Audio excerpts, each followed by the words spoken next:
ওম অখণ্ড সংহিতা বা শ্রী শ্রী স্বামী স্বরূপানন্দ পরমহংসদেবের উপদেশ বাণী ২০ খণ্ড। কলহ ও দীর্ঘায়ু।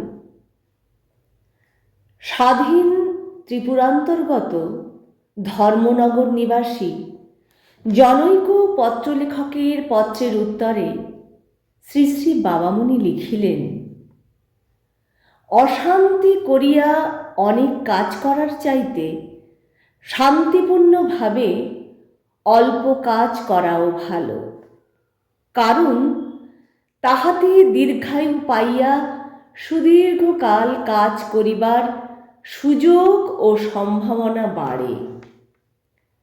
নিত্য কলহ মহাযুদ্ধের অপেক্ষাও মারাত্মক। কেননা মহাযুদ্ধ একবার থামিলে দীর্ঘকাল আর কোনো পক্ষ হইতে যুদ্ধের উত্তেজক আলোচনা হয় না। নিত্য কলহে তোমার সর্বশক্তির অপচয় হইয়া যায় না বলিয়াই একটা রাত্রির ঘুমের পরে পুনরায় তুমি পূর্ণ উদ্যমে কলহে লাগিয়া পড়িতে পারো।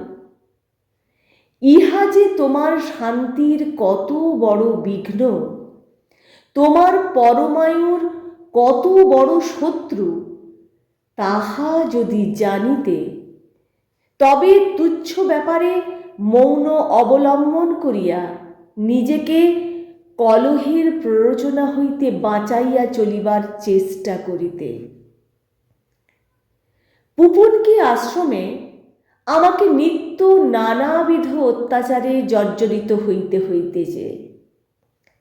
তাহার বিশদ বর্ণনা দিলে তোমরা ভাবিয়া পাগল হইয়া যাইবে যে এমন একটা দেশে আমি জিত করিয়া লাগিয়া রহিয়াছি কি প্রকারে। কেহ চুরি করিতে আসিলে আমি তাহাকে দণ্ডদান না করিয়া করি নানাভাবে প্রতিপালন। কেহ হত্যা করিবার জন্য চেষ্টা করিতেছে জানিলে তাহার প্রতি রুষ্ট না হইয়া বরং তার উপকার করিবার চেষ্টা করি। ইহাতে আমার অপমৃত্যুর সম্ভাবনা নিশ্চয়ই হ্রাস পায় না, কিন্তু যদি অপমৃত্যু মরিতে না হয়, তাহা হইলে দীর্ঘায়ু যে হইবই, ইহাতে সন্দেহ করি না। ক্রোধ আয়ু হরণ করে, সে কামের চেয়ে কম আয়ু ক্ষয়কর নহে।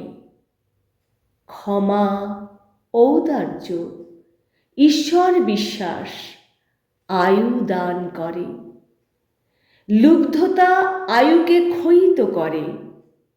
বদান্যতা আয়ু বর্ধনে সহায়তা করে।